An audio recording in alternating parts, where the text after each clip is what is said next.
ನಮಸ್ಕಾರ, ನೀವು ನೋಡ್ತಾ ಇರೋದು ಸಿಜೆ ಕರ್ನಾಟಕ ನ್ಯೂಸ್.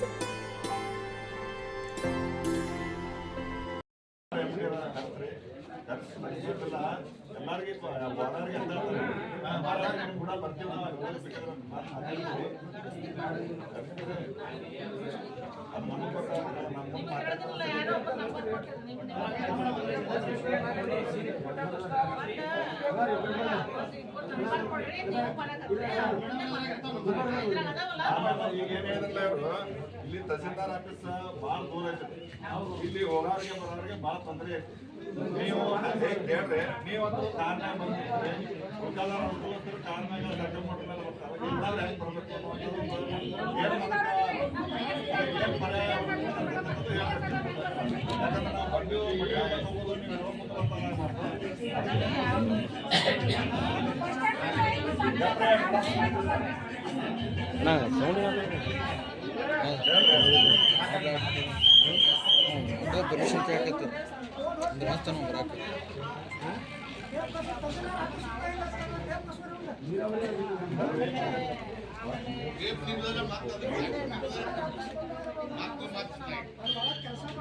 ನೀವು ಮಾತಾಡಕತ್ತ ಮಾತಾಡಕೋತ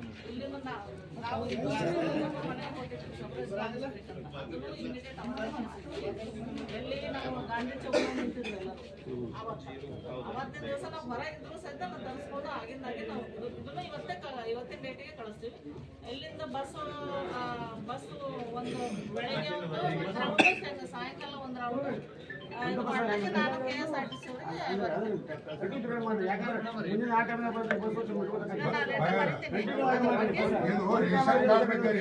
ಮೂರ್ ತಿಂಗಳಾತು ಅವ್ನ ಹೆಸರಲ್ಲಿ 7 ಎಕರೆ ಹೊಲ ಐತತ್ ಬಂದತ್ರಿ.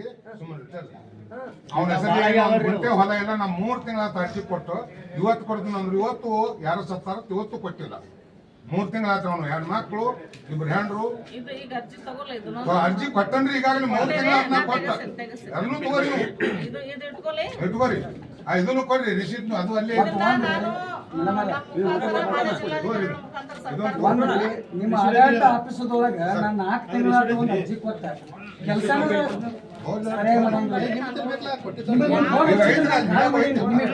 ಇಟ್ಟಂದ್ರೆ ಏನಿತ್ತಂದ್ರೆ ಏನ್ ಹೇಳ್ತಾನ್ರಿ, ಅಲ್ಲಿ ಕೆಲಸ ಮಾಡ್ತಾರೋ ಅಲ್ಲಿ ಹೋಗಿ ಭೇಟಿ ಆಗ್ತಾನ. ಅವ್ರಿದ್ರ ಹೊಸ ಸರಿಯಾಗಿ ಕೆಲಸ ಐತ್ರಿ. ಇಲ್ಲಿ ಮೊಬೈಲ್ದಾಗ ಐತಿ, ಭೇಟಿ ಆಗ್ತಾನೆ. ನಿಮ್ಮ ವಾಟ್ಸಪ್ ನಂಬರ್ ಐತ್ರಿ, ವಾಟ್ಸಪ್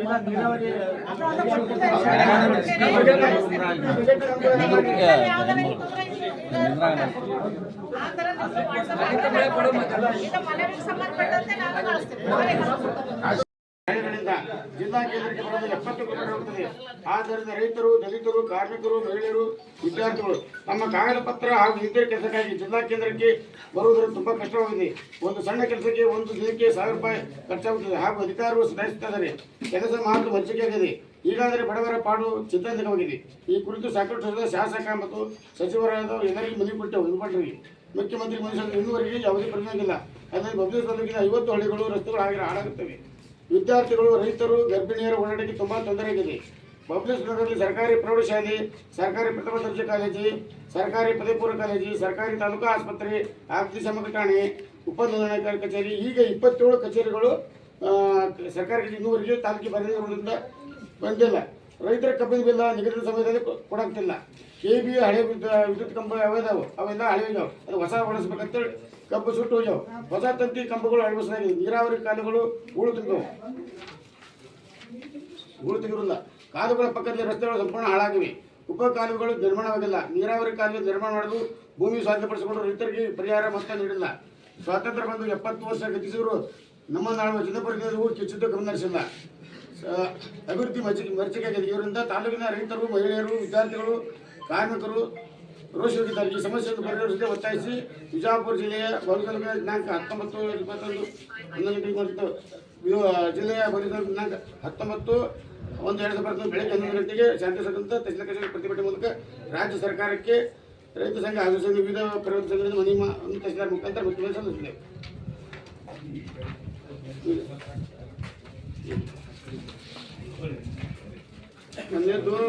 ರೈತರ ಕಬ್ಬಿನ ಬಿಲ್ಲ 14 ತಿಂಗಳ ಬಿಡುಗಡೆ ಮಾಡೋದು ಬಿಡುಗಡೆ ಮಾಡಿಲ್ಲ. ಹೊಸ ಉಪಕಾಲುವೆಗಳು ನಿರ್ಮಾಣ ಮಾಡಬೇಕು. ಹೂಳು ತುಂಬಿದ ಕಾಲುವೆಗಳು ಹೂಳು ತೆಗಿಬೇಕು. ಕಾಲುವೆ ಪಕ್ಕದ ರಸ್ತೆಗಳು ದುರಸ್ತಿಗೊಳಿಸಬೇಕು. ಬಬಲೇಶ್ವರ ತಾಲೂಕಿನ ಹೊಸ ವಿದ್ಯುತ್ ಕಂಬ ಮತ್ತು ಹಾಗೂ ತಂತಿಗಳನ್ನು ಅಳವಡಿಸಬೇಕು. ಡೋಣಿ ನದಿ ಹೂಳು ತೆಗಿಬೇಕು. ಕೃಷ್ಣಾ ನದಿ ನದಿ ಫ್ಯಾಕ್ಟರಿ 3 ಜನ ಕಾರ್ಮಿಕರು ಸಾವನ್ನಪ್ಪಿದ್ದಾರೆ.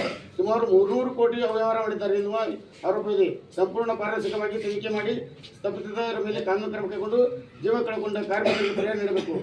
ಬಬಲೇಶ್ವರ ತಾಲೂಕು ಆಸ್ಪತ್ರೆ 100 ಹಾಸಿಗೆ ಮೇಲ್ದರ್ಜೆ ಆಸ್ಪತ್ರೆಯಾಗಿ ಮಾಡಬೇಕು. ಸಿಬ್ಬಂದಿಗಳನ್ನು ನೇಮಕಾತಿ ಮಾಡಬೇಕು. ಸರ್ಕಾರಿ ಪ್ರಥಮ ದರ್ಜೆ ಕಾಲೇಜು, ಸೈನ್ಸ್, ಕಾಮರ್ಸ್, ಆರ್ಟ್ಸ್, ಸರ್ಕಾರಿ ಪದವಿ ಪೂರ್ವ ಕಾಲೇಜು, ಸರ್ಕಾರಿ ಪ್ರೌಢ ಶಾಲೆಗಳನ್ನು ಈಗ ಮಂಜೂರು ಮಾಡಬೇಕು. ಸರ್ಕಾರಿ ಮೆಡಿಕಲ್ ಕಾಲೇಜ್ಗೆ 50 ಎಕರೆ ಜಮೀನು ಹಾಗೂ ಎಲ್ಲ ವಿದ್ಯಾರ್ಥಿಗಳ ತರಬೇತಿಗೆ ಪೂರ್ಣ ಪ್ರಮಾಣದ ಸರ್ಕಾರಿ ಕಾಲೇಜಿಗೆ ಮಂಜೂರು ಮಾಡಬೇಕು. ಅಗ್ನಿಶಾಮಕ ಠಾಣೆ ಮಂಜೂರು ಮಾಡಬೇಕು. PWD ಇಲಾಖೆ, ಪ್ರವಾಸಿ ಮಂದಿರ ಮಂಜೂರು ಮಾಡಬೇಕು. APMC, ಕೃಷಿ ಇಲಾಖೆ, ತೋಟಗಾರಿಕೆ ಇಲಾಖೆ, ಸಮಾಜ ಕಲ್ಯಾಣ ಇಲಾಖೆ, ಹಿಂದುಳಿದ ವರ್ಗ ಕಲ್ಯಾಣ ಇಲಾಖೆ, ಅಲ್ಪಸಂಖ್ಯಾತ ಹೀಗೆ ಒಟ್ಟು 27 ಇಲಾಖೆ ಮಂಜೂರು ಮಾಡಬೇಕು. 50 ಹಳ್ಳಿಗಳ ರಸ್ತೆಗಳನ್ನು ಡಾಂಬರೀಕರಣ ಮಾಡಬೇಕು. ತುರ್ತಾಗಿ ತಾಲೂಕಾ ನ್ಯಾಯಾಲಯವನ್ನು ನಿರ್ಮಾಣ ಮಾಡಬೇಕು. ವಿಜಯಪುರ ಜಿಲ್ಲೆಯನ್ನು ಸಂಪೂರ್ಣ ನೀರಾವರಿ ಒಳಪಡಿಸಬೇಕು. ಬೇಡಿಕೆಯಿಂದ ನಾವು ಮುಖ್ಯಮಂತ್ರಿ ಮತ್ತು ಹಾಗೂ ರಾಜ್ಯಪಾಲರಿಗೆ ಸಲ್ಲಿಸುತ್ತಿದ್ದೇವೆ. ತಾಲೂಕಾ ತಹಶೀಲ್ದಾರ್ ಮುಖಾಂತರ ಅದಕ್ಕೆ ನಮ್ಮ ಮನವಿಯನ್ನು ಸ್ವೀಕಾರ ಮಾಡಕ್ಕೆ ಇರುತ್ತೇವೆ.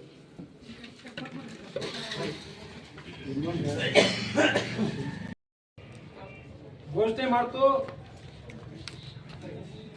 ಅದರಂತೆ ವಿಜಯಪುರ ಜಿಲ್ಲೆಯಲ್ಲೂ ಕೂಡ ಹೊಸದಾಗಿ ಬಬಲೇಶ್ವರ, ತಾಳಿಕೋಟೆ, ಕೋಲಾರ, ತಿಕೋಟ, ಆಲಮೇಲ, ದೇವರಿಪ್ಪರಿಗೆ, ತಾಳಿಕೋಟೆ ಸೇರಿದಂತೆ ವಿವಿಧ ತಾಲೂಕುಗಳನ್ನು ರಚನೆ ಮಾಡ್ತು.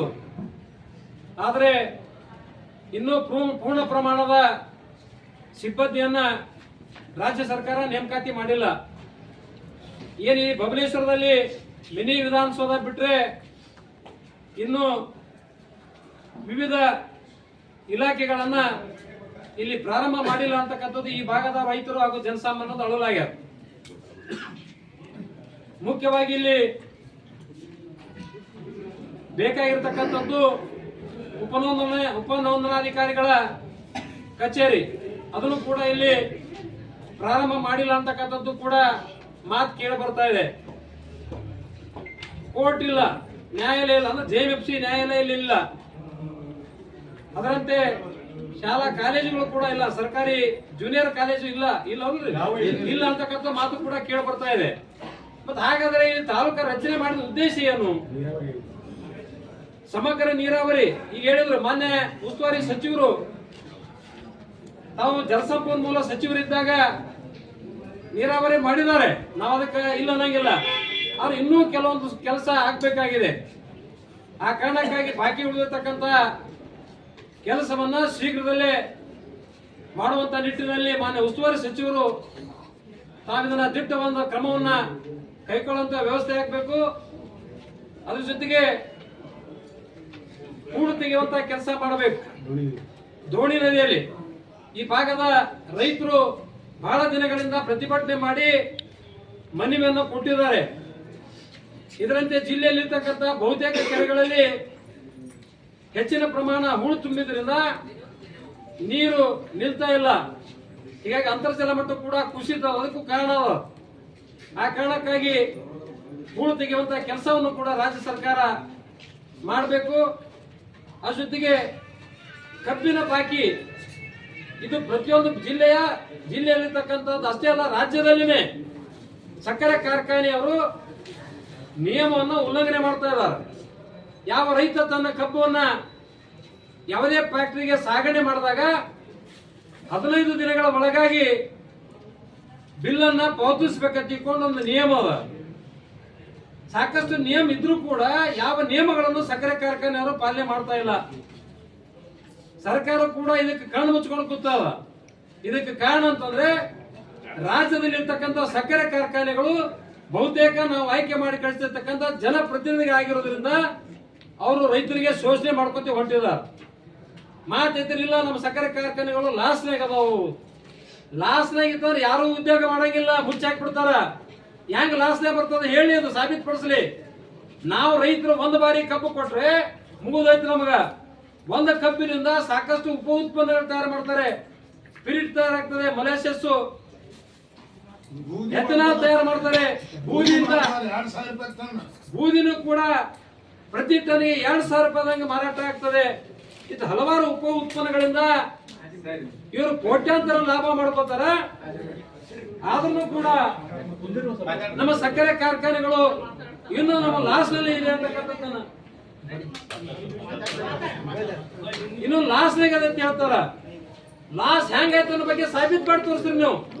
ಇಲ್ಲಿ ರಾಜ್ಯದ ಕಬ್ಬು ಬೆಳೀತಕ್ಕಂತ ರೈತ ಮುಖಂಡರು ಕರ್ಕೊಂಡೋಗಿ ಇಷ್ಟೆಲ್ಲ ಉಪ ಉತ್ಪನ್ನಗಳು ಬರೆದ್ರು ತಯಾರು ಮಾಡ್ತಾ ಇದ್ರು ಕೂಡ ಎಥನಾಲ್ ತಯಾರು ಮಾಡ್ತಾರೆ.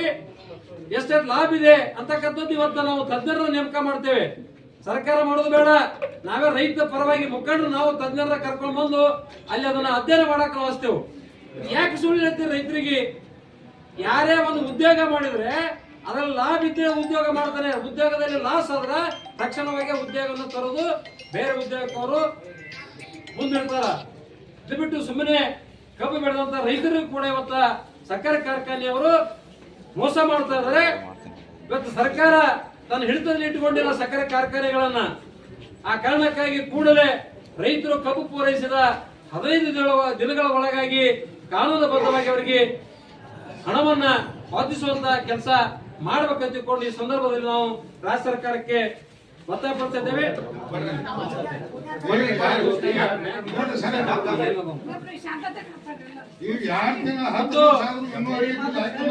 ಈ ಬಬಲೇಶ್ವರ ತಾಲೂಕಿನ 50 ಹಳ್ಳಿಗಳಲ್ಲಿ ಸುಸಜ್ಜಿತವಾದಂತ ರಸ್ತೆ ಇಲ್ಲ, ಡಾಂಬರೀಕರಣ ಆಗಿಲ್ಲ. ಮತ್ತೆ ಜನಸಾಮಾನ್ಯ ತಿರುಗಾಡೋದು ಹೆಂಗ? ರೈತರು ತಮ್ಮ ಹೊಲಗಳಿಗೆ ಹೋಗ್ತದ ಎತ್ತಿನ ಗಾಡಿ, ಬೇರೆ ಬೇರೆ ವಾಹನಗಳ ಒಂದು ಸಂಚಾರದ ಪರಿಸ್ಥಿತಿ ಏನು? ಇದನ್ನೆಲ್ಲ ಯಾಕೆ ಕಣ್ಣಿಟ್ಟುಕೊಳ್ತಾ ಇಲ್ಲ ಸರ್ಕಾರ? ಈ ನಿಟ್ಟಿನಲ್ಲಿ ಇದನ್ನು ಕೂಡ ಜಿಲ್ಲಾ ಉಸ್ತುವಾರಿ ಸಚಿವರು ಇದನ್ನ ಆದ್ಯತೆ ಕೊಟ್ಟು ಎಲ್ಲ ರಸ್ತೆ, ಹಳ್ಳಿಯ ಸಂಪರ್ಕ ರಸ್ತೆಗಳನ್ನ, ಹೊಲಗಳ ರಸ್ತೆಯನ್ನ ಡಾಂಬರೀಕರಣ ಮಾಡಿ ಸಲೀಸಾಗಿ ಅವರಿಗೆ ಸಂಚಾರ ಮಾಡಲಿಕ್ಕೆ ಅನುಕೂಲ ಮಾಡಿಕೊಡ್ಬೇಕಂತಕ್ಕಂಥ ವಿಚಾರವನ್ನು ಕೂಡ ಅಲ್ಲಿ ಇಟ್ಕೊಂಡಿದ್ದಾರೆ. ಅದ್ರ ಜೊತೆ ಅಗ್ನಿಶಾಮಕ ಠಾಣೆ ಮಂಜೂರು ಮಾಡಬೇಕಂತ ಇಟ್ಕೊಂಡು ಇಲ್ಲಿ ಹಲವಾರು ಬೇಡಿಕೆಗಳನ್ನ ಸರ್ಕಾರಕ್ಕೆ ಈ ಹೋರಾಟದ ಮೂಲಕ ಒಂದು ಆಗ್ರಹಿಸುವುದಿದೆ. ಮತ್ತು ಉಪ ಕಾಲುವೆಗಳು ಅವುಗಳು ಕೂಡ ಇನ್ನೂ ಆಗ್ಬೇಕಾಗಿದೆ. ಕೇವಲ ಮುಖ್ಯ ಕಾಲುವೆಗಳು ಅಷ್ಟೇ ಮಾಡಿದ್ರು. ಮತ್ತೆ ಆವಾಗ FIC ಇಲ್ಲ, ಲ್ಯಾಟ್ರಲ್ ಇಲ್ಲ, ಡಿಸ್ಟ್ರಿಬ್ಯೂಟರ್ ಇಲ್ಲ. ಇದೆಲ್ಲ ಮಾಡಕಂತ ಕೇಳಕತ್ರೆ 524.256ಕ್ಕ ನೀರು ನಿಲ್ಲಿಸಿದಾಗ ಇವೆಲ್ಲ ಆಗ್ತಾವ ಕೇಳ್ತಾರ. ಮತ್ತೆ ಅದನ್ನ ಹೆಂಗ ನಿಲ್ಸುದು ನೀವು? ಮತ್ತೆ ಬಚಾವದ ತೀರ್ಪಾಯ್ತು. ಇಷ್ಟೆಲ್ಲ ಇದ್ರು ಕೂಡ ಇನ್ನೂ ಕೂಡ ಇವರು ಸಮಗ್ರ ನೀರಾವರಿ ಮಾಡ್ಲಿಕ್ಕೆ ರಾಜ್ಯ ಸರ್ಕಾರ ಹಿಂದೇಟ್ ಆಗ್ತಾ ಇದೆ.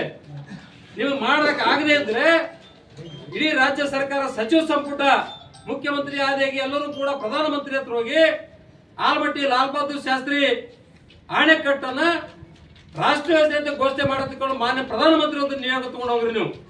ಯಾಕಂದ್ರೆ ಗುಜರಾತಿನ ಒಂದು ಸರ್ದಾರ್ ಸರೋವರನ್ನು ಕೂಡ ಈ ಹಿಂದೆನೆ ಅದು ರಾಷ್ಟ್ರೀಯ ಯೋಜನೆ ಅಂತ ಘೋಷಣೆ ಮಾಡಿದ್ರು. ನಿಮ್ಮ ರಾಜ್ಯ ಸರ್ಕಾರಕ್ಕ 1 ಲಕ್ಷ ಕೋಟಿ ಕೊಡಕ್ ಆಗದೆ ಅಂದ್ರೆ ಕೇಂದ್ರ ಸರ್ಕಾರಕ್ಕೆ ಕೊಟ್ಟು ಬಿಡಿದ. ಇವತ್ತು ಬಿಜಾಪುರ ಜಿಲ್ಲೆ 5 ನದಿಗಳು ಹರಿದಿದ್ದಾವೆ. ಪಂಚ ನದಿಗಳ ಬೀಡು, 2ನೇ ಪಂಜಾಬ್ ಅಂತ ಕರೀತಾರ. ಆದ್ರೆ ಅಲ್ಲೂ ಕೆಲವೊಂದು ಭಾಗದಲ್ಲಿ ಕುಡಿಲಿಕ್ಕೆ ನೀರಿಲ್ಲ. ಇನ್ನು ಕೂಡ 5 ಕಿಲೋಮೀಟರ್ ವರೆಗೆ ಹೋಗಿ ಕುಡಿ ನೀರು ತರುವಂತ ಪರಿಸ್ಥಿತಿ ಹಳ್ಳಿಗಳಲ್ಲಿ ನಿರ್ಮಾಣ ಆಗಿದೆ. ಮತ್ತೆ ಕುಡಿಲಿಕ್ಕೆ ನೀರಿನ ಸಮಸ್ಯೆ ಆದಂದಾಗ ಇನ್ನು ಸಮಗ್ರ ನೀರಾವರಿ ಯಾವಾಗ ಮಾಡ್ತೀರಿ ನೀವು? ಆ ಕಾರಣಕ್ಕಾಗಿ ಕೇಂದ್ರ ಸರ್ಕಾರದ ಮೇಲೆ ಒತ್ತಡ ತಂದು ಕೃಷ್ಣಾ ಮೇಲ್ದಂಡೆ ಯೋಜನೆಯನ್ನ ನೀವು ರಾಷ್ಟ್ರೀಯ ಯೋಜನೆ ಅಂತ ಘೋಷಣೆ ಮಾಡಲಿಕ್ಕೆ ಒತ್ತಡ ತರುವಂತ ಕೆಲಸ ಮಾಡಬೇಕು. ಯಾಕಂದ್ರೆ 1 ಲಕ್ಷ ಕೋಟಿ ರಾಜ್ಯ ಸರ್ಕಾರ ಮನಸ್ಸು ಮಾಡಿದ್ರೆ ದೊಡ್ಡ ಕೆಲಸ ಅಲ್ಲ. ದಿನ ಹೋದಂಗ ನಾಳೆ 2 ಲಕ್ಷ ಕೋಟಿ ಆಗ್ತದೆ. ಯಾರು ಹೊಣೆಗಾರ ಇದಕ್ಕ? ನೀವು ವಿಳಂಬ ನೀತಿ ಅನುಸರಿಸೋದ್ರಿಂದ ವಿಜಯಪುರ ಜಿಲ್ಲೆ ಸಮಗ್ರ ನೀರಾವರಿಯಿಂದ ವಂಚಿತ ಆಗ್ತಾ ಇದೆ. ಕಾರಣಕ್ಕಾಗಿ ಮಾನ್ಯ ಜಿಲ್ಲಾ ಉಸ್ತುವಾರಿ ಸಚಿವರಲ್ಲಿ ನಾನು ಮನವಿ ಮಾಡ್ಕೊತೇನೆ. ನೀವು ಜಲಸಂಪನ್ಮೂಲ ಸಚಿವರಾದಾಗ ಮಾಡಿದ್ರೆ ನೀರಾವರಿ ಇಲ್ಲ ಅಂತ ಅನ್ನಂಗಿಲ್ಲ. ನಾವು ಮಾಡಿದ್ರೆ ಹೇಳಬೇಕಾಗ್ತದೆ. ಎಲ್ಲದಕ್ಕೆಲ್ಲ ವಿರೋಧ ಮಾಡಕ್ ಆಗಂಗಿಲ್ಲ. ಈಗಲೂ ಕೂಡ ಏನು ಇನ್ನೂ ಉಳಿದಿರ್ತಕ್ಕಂಥ ಬಾಕಿ ಕಾಮಗಾರಿ ಮುಗಿಸಿ ಸಮಗ್ರ ನೀರಾವರಿ ಮಾಡುವಂತ ನಿಟ್ಟಿನಲ್ಲಿ ತಾವೇ ಸರ್ಕಾರ, ಸಚಿವರು ತಾವೇ ಸರ್ಕಾರ ಇದ್ದೀರಿ. ಸಚಿವ ಸಂಪುಟ ಸಭೆ ಕರೆದು ಇದೇನು ಮುಂದಿನ ಒಂದು ಕ್ರಮ ಕೈಗೊಳ್ಳಬೇಕಾಗಿದೆ ಅದನ್ನು ಮುಖ್ಯಮಂತ್ರಿ ಜೊತೆ ಮಾತನಾಡಿ ಏನು ಕೃಷ್ಣಾ ಮೇಲ್ದಂಡೆ ಯೋಜನೆ ಸಂಪೂರ್ಣ ಎಲ್ಲಾ ಕಾಮಗಾರಿಗಳನ್ನ ಮುಕ್ತಾಯ ಮಾಡಿ ನೀರಾವರಿಗೆ ಒಳಪಡಿಸಿ ರೈತರ ಒಂದು ನೆಮ್ಮದಿ ಜೀವನ ಬದುಕಲಿಕ್ಕೆ ಒಂದು ಅವಕಾಶ ಮಾಡಿಕೊಡಬೇಕು. ಯಾಕೆ ಈ ದೇಶದಲ್ಲಿ ರೈತರೇ ದೊಡ್ಡವ. ಎಷ್ಟು ಬೆಳೆದ್ರು ಕೂಡ ಇನ್ನ ರೈತರು ಸಾಲಗಾರರಾಗಿ ಆತ್ಮಹತ್ಯೆ ನಿರಂತರ ನಡೀತಾ ಇದ್ದೇವೆ. ಯಾಕೆ ರೈತರ ಬಗ್ಗೆ ಇಷ್ಟೊಂದು ನಿರ್ಲಕ್ಷ್ಯ ಇದೆ ರಾಜ್ಯ ಸರ್ಕಾರ? ರೈತರು ಅಂತಂದ್ರೆ ಅವ್ರ ಪಾದ ಮುಟ್ಟಿ ನಮಸ್ಕಾರ ಮಾಡುವಂತದ್ದಾಗಬೇಕು ಈ ಸರ್ಕಾರಗಳು. ಯಾಕಂದ್ರೆ ಜಗತ್ತಿನಲ್ಲಿ ದೊಡ್ಡವ ಯಾರೋ ಇದ್ರೆ ಅದು ಅನ್ನದಾತ ಒಬ್ಬನೇ, ಜಗತ್ತಿಗೆ ಅನ್ನ ಹಾಕವನೇ. ಯಾರಿವತ್ತ ದೇಶದ ಪ್ರಧಾನಿ ಇರಬಹುದು, ರಾಷ್ಟ್ರಪತಿ ಇರಬಹುದು, ಯಾವ DC SP ಯಾರಿದ್ರು ಇವರು ಅನ್ನ ಬೆಳೆಯಕ್ಕೆ ಇವ್ರ ಕಡೆ ಶಕ್ತಿ ಇಲ್ಲ. ರೈತ ಎಷ್ಟೊತ್ತಿದ್ರು ಕೂಡ ಮಳೆ ಗಾಳಿ ಚಳಿ ಅನ್ನೋದೇನೆ ಉತ್ತಿ ಬಿತ್ತಿ ಬೆಳೆದು ಅನ್ನ ಕೊಡುವಂತದ್ದು ಅವನಿಂದ ಬದುಕ್ತಾ ಇದೆ ಈ ದೇಶ. ಅವನಿಗೆ ಆದ್ಯತೆ ಕೊಡಬೇಕು. ಬಸವಣ್ಣ ಒಂದ್ ಕಡೆ ಹೇಳ್ತಾರೆ, ಕೃಷಿ ಕೃತ್ಯ ಕಾಯಕದಿಂದ ಆದಡಿಯನ್ನು ತನುವ ಬಳಸಿ ಮನವ ಬಳಸಿ ತಂದು ದಾಸೋಹ ಮಾಡುವ ಪರಮ ಸದ್ಭಕ್ತನ ಪಾದವ ತೋರೆಯನಿಗೆ ಅದೆಂತೆಂದರೆ ಆತನ ತನು ಶುದ್ಧ, ಆತನ ಮನಶುದ್ಧ, ಆತನ ನಡೆ ಸಿದ್ಧ, ನುಡಿಯಲ್ಲ ಪಾವನು ಆತಂಗೆ ಉಪದೇಶವ ಮಾಡಿದ ಆತನೇ ಪರಮ ಸದ್ಗುರು ಅಂತಕ್ಕಂಥ ಮಾತನ್ನ 12ನೇ ಶತಮಾನದಲ್ಲಿ ಬಸವಣ್ಣವರು ಹೇಳಿದ್ದಾರೆ. ಜಗತ್ತಿಗೆ ಅನ್ನ ಹಾಕುವಂತ ಅನ್ನದಾತನ ಪಾದಗಳು ಪವಿತ್ರದವೇ, ನಮಸ್ಕಾರ ಮಾಡಿ ಅಂತ ಹೇಳಿದ್ದಾರೆ. ಇವತ್ತು ದಿನನಿತ್ಯ ಹಳ್ಳಿಯಲ್ಲಿ ಇವತ್ತ ರೈತರು ಸಾಲದ ಸುಳಿಯಲ್ಲಿ ಸಿಲುಕಿ ಆತ್ಮ ಗೌರವಕ್ಕೆ ಎದುರಿ ಸಾಲಗಾರ ಕಿರುಕುಳದಿಂದ ಇವತ್ತ ನಿರಂತರ ಆತ್ಮಹತ್ಯೆ ಮಾಡ್ಕೊಂಡ್ರೆ ಇವತ್ತು ಸರ್ಕಾರ ಮೌನ ವಹಿಸಿದೆ. ಇವತ್ತು ನೋವಾಗ್ತಾ ಇದೆ. ಇಡೀ ರೈತ ಕುಲನೇ ಸತ್ತು ಹೋದ್ರೆ ನೀವ್ ಹೆಂಗ್ ಬದುಕ್ತೀರಪ್ಪ? ಎಲ್ಲಿ ಅನ್ನ ಬೆಳಿತೀರಿ? ವಿಧಾನಸೌಧ ಪಾರ್ಲಿಮೆಂಟ್ನಾಗ ಏನಾದ್ರು ನೀವು ಜ್ವಾಳ ಗೋಧಿ ಬೆಳಿತೀರಾ? ಸಾಧ್ಯ ಇಲ್ಲ. ರೈತನೇ ಇವತ್ತು ಬೆಳಿಬೇಕು. ರೈತ ಸಾಲಿ ಕಲ್ತಿಲ್ಲ ಅಂದ್ರೂ ಕೂಡ ಜಗತ್ತಿಗೆ ಅನ್ನ ಬೆಳೆದು ಕೊಡ್ತಾನ. ನೀವೆಲ್ಲ IAS ಆದವರು, ದೊಡ್ಡ PhD ಆದವರು, ನೀವೆಲ್ಲ ಬಿತ್ತಿ ನೋಡೋಣ. ಮಿಷನ್ದಾಗ ಏನೋ ಜ್ವಾಳ ಗೋಧಿ ಪ್ರಿಂಟ್ ಮಾಡ್ಕೊಂಡು ಬರಕ್ ಬರ್ತದ? ಇಡೀ ಒಂದು ವರ್ಷ ತನ್ನ ಬೆವರನ್ನು ಸುರಿಸಿ ಇವತ್ತು ಭೂಮಿ ತಾಯಿ ಬಿತ್ತಿ ಇವತ್ತವರು ಬೆಳೆನ ತೆಗಿತಾರ. ಅಂತವ್ರ ನಿರಂತರವಾಗಿ ಆತ್ಮಹತ್ಯೆ ಮಾಡ್ಕೊಂಡ್ರು ಕೂಡ ಇವತ್ತು ನಮಗೂ ಕೂಡ ಆತ್ಮಹತ್ಯೆಗೆ, ರೈತರ ಆತ್ಮಹತ್ಯೆಗೂ ಈ ಸರ್ಕಾರಕ್ಕೂ ಸಂಬಂಧ ಇಲ್ಲ ಅನ್ನುವಂತ ರೀತಿಯಲ್ಲಿ ವರ್ತನೆ ಮಾಡಿ ಮತ್ತೆ ರೈತರ ಮೇಲೆ ಗುಬಿ ಕೊಡಿಸುವಂತ ಕೆಲಸ ಮಾಡ್ತಿದೆ ಸರ್ಕಾರ. ರೈತರು ನಿಜವಾಗಿ ಇವತ್ತ ಕೃಷಿಯಿಂದ ಸಾಲ ಮಾಡ್ಕೊಂಡು ಆತ್ಮಹತ್ಯೆ ಮಾಡ್ಕೊತಾ ಇಲ್ಲ. ಸರಾಯಿ ಕುಡಿದು ಇಸ್ಪೇಟ್ ಆಟ ಆಡಿಯೋ ಇನ್ಯಾವುದೋ ಬೇರೆ ಚಟಾಲಿಗಳಿಗೆ ಅಂಟುಕೊಂಡು ಇವತ್ತು ಸಾಲ ಮಾಡ್ಕೊಂಡು ಸಾಯ್ತಾರೆ ಅಂತಕ್ಕಂಥದ್ದನ್ನ ರೈತರ ಮೇಲೆ ಗೂಬೆ ಕೊಡಿಸುವಂತ ಕೆಲಸ ಸರ್ಕಾರಗಳು ಮಾಡ್ತಾ ಇದಾವೆ. ಅದನ್ನೆಲ್ಲ ಬಿಡಬೇಕು. ಏನ್ ದೊಡ್ಡ ಕೆಲಸ ಇದೆ? ರೈತರು ಯಾಕೆ ಆತ್ಮಹತ್ಯೆ ಮಾಡ್ಕೊತಾರೆ? ಏನ್ ದೊಡ್ಡ PhD ಓದ್ಬೇಕ ಇದಕ್ಕ? ಇವತ್ತ ಸಾಲ ತಗೊಂಡು ಬಿತ್ತನೆ ಮಾಡ್ತಾನೆ, ಮಳೆ ಆಗೋದಿಲ್ಲ, ಮಳೆ ಆಗದೆ ಅಂದ್ರೆ ಬೆಳೆ ಬರಂಗಿಲ್ಲ. ಸಾಲ ಕೊಡೋದು ಹೆಂಗ? ರೈತ ತಮ್ಮ ಕುಟುಂಬ ಸರಿಂದ ಅಷ್ಟೇ ಬೆಳಿತಾ ಇಲ್ಲ, ಕೃಷಿ ಮಾಡ್ತಾ ಇಲ್ಲ. ಇವತ್ತು ದೇಶದ 145-50 ಕೋಟಿ ಜನಕ್ಕೆ ಇವತ್ತು ಆಹಾರ ಕೊಡೋ ಸಲುವಾಗಿ ತನ್ನ ಜೀವನವನ್ನೇ ಒತ್ತಿಟ್ಟು ಇವತ್ತು ಕೃಷಿ ಮಾಡ್ತಾ ಇದ್ರೆ, ಇವತ್ತು ಪ್ರಕೃತಿ ಕೂಡ ರೈತರ ವಿರುದ್ಧ ಆಗಿ ಸಕಾಲಕ್ಕೆ ಮಳೆ ಬರದೇ ಇದ್ರೆ ಬೆಳೆ ಬರೋದಿಲ್ಲ ಅಂತ ನಾವು ಸಾಲ ಎಲ್ಲಿಂದ ತೀರ್ಸೋನ್ರಿ? ಯಾಕೆ ನಾವು ಅಷ್ಟೇ ಬದುಕ್ತೇವ, ನಮ್ಮ ಮನೇಲಿ ಅಷ್ಟೇ ತಿಂತೇವ, ನಾವು ನಿಮ್ಗೆಲ್ಲ ಕೊಟ್ಟಿದ್ದೇವೆ. ಆ ಕಾರಣಕ್ಕಾಗಿ ಇವತ್ತು ನಾವು ರೈತರಿಗೆ ಬೆಳೆ ವಿಮಾನು ಕೂಡ ಇದು ಒಂಥರ ಏನಾಗಿದೆ ಬೆಳೆ ವಿಮಾ ಕಂಪನಿ ಒಂಥರ ಮಟಕ ಕಂಪನಿ ಆಗ್ಯದ. ಇವತ್ತು ಬೆಳೆ ಬಿತ್ತಿದ ಸಂದರ್ಭದಲ್ಲಿ ಹೇಳ್ತಾರೆ ಇವತ್ತು ಇಲಾಖೆ ಸರ್ಕಾರಿ ಮುಖಾಂತರ, ಇಲ್ಲ ನೀವೆಲ್ಲ ರೈತರು ವಿಮೆ ಕಟ್ಟಿ ಪ್ರತಿಯೊಂದು ಬೆಳೆ ಕತ್ತಿಕೊಂಡು ಹೇಳಿ. ಮತ್ತೆ ಆ ಬೆಳೆ ಹಾನಿ ಆದ್ರೂ ಕೂಡ ವಿಮಾ ಕಂಪನಿಯವರು ರೈತರಿಗೆ ಬೆಳೆ ಪರಿಹಾರ ಕೊಡಕತ್ತಿಲ್ಲ. ಇದೆಲ್ಲ ಯಾಕೆ ಮಾಡ್ತಾರೆ? ನಿಮ್ಗೆ ಕೊಡಕ್ಕಾಗಿಲ್ಲ ಅಂತಂದ್ರ ವಿಮಾ ಕಂಪನಿ ಮುಚ್ಚಾಕ್ಬಿಡ್ರಿ. ಮೊನ್ನೆ ನಾವು ಜಿಲ್ಲಾಧಿಕಾರಿಗಳಿಗೆ ಒಂದು ಸಭೆ ತಗೊಂಡಾಗ ವಿಮಾ ಕಂಪನಿಯವರು ಬಂದಿದ್ರು ಬಿಜಾಪುರದಾಗ DC ಆಫೀಸಿಗೆ. 75 ಕೋಟಿ ನಾವು ವಿಮಾ ಕಂಪನಿ ವಿಮಾ ಜಮಾ ಆಗಿದೆ, ಇನ್ನು ರಾಜ್ಯ ಸರ್ಕಾರದ ಬಂದಿಲ್ಲ, ನಮ್ಮ ಕೇಂದ್ರ ಸರ್ಕಾರದ ಬಂದಿಲ್ಲ ಅಂತ ಹೇಳತ್ತಿದ್ರು. ನಿಮಗೆ ಎಷ್ಟು ಬಂದ ನಾವು ಪರಿಹಾರ ಕೊಡ್ರಿ, ಅವ್ರಿಗೆ ವಿತರಣೆ ಮಾಡಿ ರೈತರಿಗೆ. ಆ ಸರ್ಕಾರದ ನಂತರ ಮಾತ್ರ ಹೋರಾಟ ಮಾಡಿ ತರಿಸೋದು ಅಂತ ಹೇಳಿದಾಗ DC ಅವರಿಗೆ ಗೊತ್ತಿರಲಿಲ್ಲ ಮಾಹಿತಿ. DC ಅವರು ಕೂಡ ತರಾಟಿ ತಗೊಂಡ್ರು. ಯಾಕಪ್ಪ 75 ಕೋಟಿ ಬಂದಂದ್ರ ನೀವು ರೈತರಿಗೆ ಖಾತೆಗೆ ಯಾಕೆ ಜಮಾ ಮಾಡಿಲ್ಲ, ಕೂಡಲೇ ಜಮಾ ಮಾಡಿ ತಿಳ್ಕೊಂಡು ಹೇಳಿದಾರೆ. ಮತ್ತೆ ಏನು ರೈತರಿಗೆ ಬಂದೋದಿಲ್ಲ ಇನ್ನೂ ಗೊತ್ತಿಲ್ಲ. ಬರದೇ ಇದ್ರೆ ಮತ್ತೆ ನಾವು ಮಾನ್ಯ ಜಿಲ್ಲಾಧಿಕಾರಿಗಳ ಜೊತೆಗೆ ಮಾತನಾಡಿ ವಿಮಾ ಕಂಪನಿಯವರು ಮತ್ತೆ ಕರೆಸಿ 75 ಕೋಟಿಯನ್ನ ಶೀಘ್ರದಲ್ಲಿ ಕೊಡುವಂತ ವ್ಯವಸ್ಥೆ ಆಗಿರ್ತಕೊಂಡು ಒತ್ತಡ ತರುವಂತ ಕೆಲಸ ಮಾಡೋಣ. ಈಗ ಹಲವಾರು ಸಮಸ್ಯೆಗಳು ಕೂಡ ಈ ಬಬಲೇಶ್ವರ ಮತಕ್ಷೇತ್ರದ ಅದಾವೆ.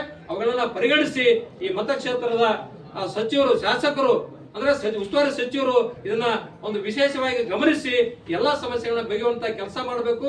ಇಡೀ ಜಿಲ್ಲೆಯ ಜವಾಬ್ದಾರಿ ಉಸ್ತುವಾರಿ ಸಚಿವರಿರೋದ್ರಿಂದ ಕೇವಲ ಒಂದೇ ಮತಕ್ಷೇತ್ರ ಅಲ್ಲ, ಇಡೀ ಜಿಲ್ಲೆಯ ಜವಾಬ್ದಾರಿ ತಗೊಂಡು ಸಂಪೂರ್ಣ ನೀರಾವರಿ ಇರಬಹುದು.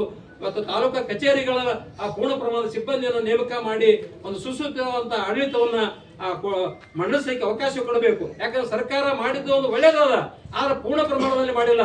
ಅಧಿಕಾರ ವಿಕೇಂದ್ರೀಕರಣ ಹಳ್ಳಿಗೆ ಹೋಗ್ಬೇಕು, ಆ ರೈತರ ಒಂದು ಜನಸಾಮಾನ್ಯರ ಒಂದು ಕೆಲಸ ಆಗ್ಬೇಕಂತ ತಿಳ್ಕೊಂಡು ಸರ್ಕಾರ ನಿರ್ಣಯ ತಗೊಂಡಿದ್ದು ಸರಿ ಇದೆ. ಆದ್ರೆ ಇವತ್ತು ಪೂರ್ಣ ಪ್ರಮಾಣದ ಸಿಬ್ಬಂದಿ ಇಲ್ಲ, ಸರಿಯಾದಂತ ಒಂದು ಕಟ್ಟಡ ಇಲ್ಲ, ಇಷ್ಟೆಲ್ಲ ಮತ್ತ ಮಾಡಿದ್ರು ಕೂಡ ವ್ಯರ್ಥ ಆದಂಗೆ ಆಗ್ತದೆ. ಆ ಕಾರಣಕ್ಕಾಗಿ ರಾಜ್ಯ ಸರ್ಕಾರ ಕೂಡಲೇ ಎಲ್ಲ ಕಚೇರಿಗೆ ಒಂದು ಸಿಬ್ಬಂದಿಯನ್ನು ನೇಮಕ ಮಾಡಿ ಇರತಕ್ಕಂಥ ಎಲ್ಲ ಬೇಡಿಕೆಗಳನ್ನು ಈಡೇರಿಸುವಂತ ಕೆಲಸ ಮಾಡ್ಬೇಕಂತ ತಿಳ್ಕೊಂಡು ಮತ್ತೊಮ್ಮೆ ನಾನು ರಾಜ್ಯ ಸರ್ಕಾರಕ್ಕೆ ಒತ್ತಾಯಿಸ್ತಾ ಇಲ್ಲಿ ಮಾತನಾಡಲಿಕ್ಕೆ ಅವಕಾಶ ಕೊಟ್ಟಂತ ಎಲ್ಲರಿಗೂ ಕೂಡ ನಾನು ಶರಣು.